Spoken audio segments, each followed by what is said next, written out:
नमस्कार बंधुসকল এই যে আপোনালোকে স্ক্রিনত দেখিছে এই ফুল কুমলীয়া শিশুটি এই শিশুটিক লৈ যেন সেই পৰিয়ালটোত আত্মহাৰা হৈ পৰিছে কাৰণ এই পৰিয়ালটোলৈ আহিছে এজন নতুন আলহী এই আমাৰ ভাগিন ছোৱালী পাইছে হিৰে আদৰিবলে থালি চালি ৰেডি কৰি থোৱা আছে আপোনালোকে ভিডিঅ'টোত প্ৰত্যক্ষ কৰিছে এয়া হৈছে সেইখন ঘৰত যিদিনাখন সেই সন্তানটিয়ে জন্ম পোৱাৰ পিছতেই প্ৰথমবাৰৰ কাৰণে নিজৰ মোমায়েকৰ ঘৰলৈ আহিছে চাওক এই ভিডিঅ'টোত আপোনালোকে দেখিছে প্ৰতিটো সময়তে সকলোৱে খুব আনন্দৰে সেই শিশুটিক নিজৰ গৃহলৈ অৰ্থাৎ মোমায়েকৰ ঘৰলৈ আদৰণি জনাইছে আৰু তাৰ পিছতেই সকলোৱে যেন আনন্দত আত্মহাৰা হৈ পৰিছে সকলোৱে এই শিশুটিক একোলা নোলোৱাকৈ থাকিব পৰা নাই আৰু তাৰ পিছতেই এই শিশুটিৰ হৈ সেই ঘৰখনত এটা কেক কটা হৈছে আৰু সেই শিশুটিক আশীৰ্বাদ দিবৰ কাৰণে ঘৰৰ প্ৰত্যেকজন ব্যক্তি আহি এই শিশুটিক এবাৰ দাঙি লৈছে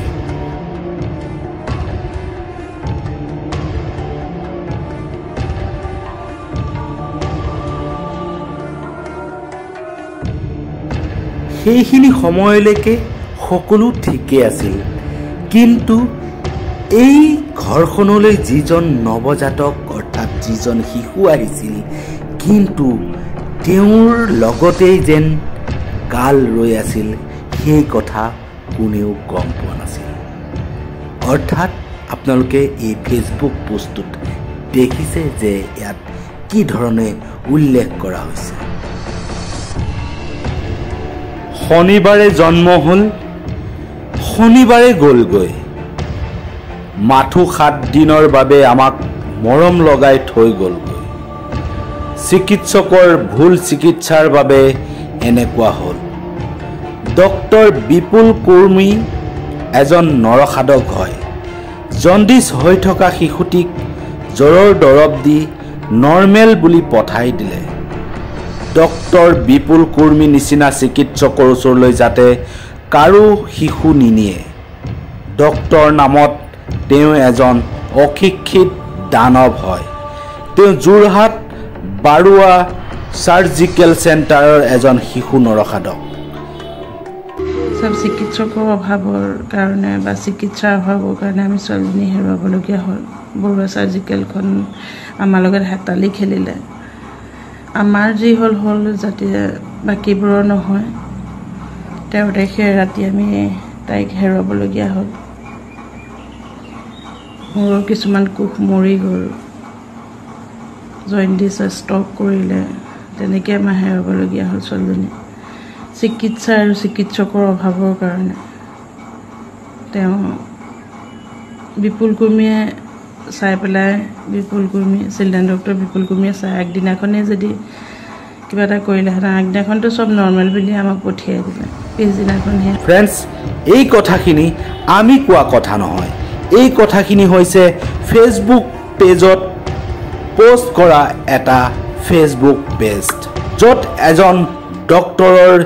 বিৰুদ্ধে উল্লেখ কৰা হৈছে মাথো 7 দিনীয়া এটা দেৱশিশু জন্ম হোৱাৰ পিছত সেই দেৱশিশুটোক ভুল চিকিৎসাৰ বাবে সেই শিশুটোৱে যিহেতু মৃত্যুক আঁকোৱালি লোৱাৰ আপোনালোকে এই ভিডিঅ'টোত দেখিছে সেই ক্ষেত্ৰত এই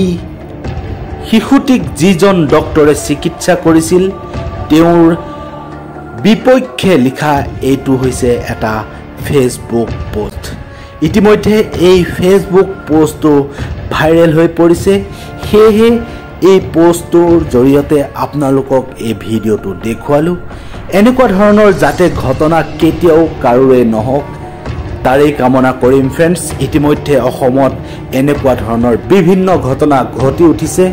এই ধৰণৰ ঘটনা নহওক আৰু সঁচাকৈ যদি এইজন ডক্টৰ ভুল চিকিৎসাৰ বাবে এই ঘটনা হৈছে তেনেহ'লে সেয়া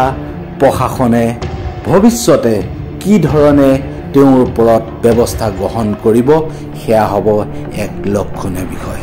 ফ্ৰেণ্ডছ, ভিডিঅ'টো আপোনালোকে যিমান পাৰে শ্বেয়াৰ কৰি দিয়ক আৰু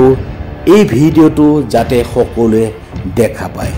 সো ফ্ৰেণ্ডছ, আপুনি যদি প্ৰথমবাৰৰ কাৰণে মোৰ চেনেলত আহিছে তেনেহ'লে মোৰ চেনেলটো ছাবস্ক্ৰাইব কৰিব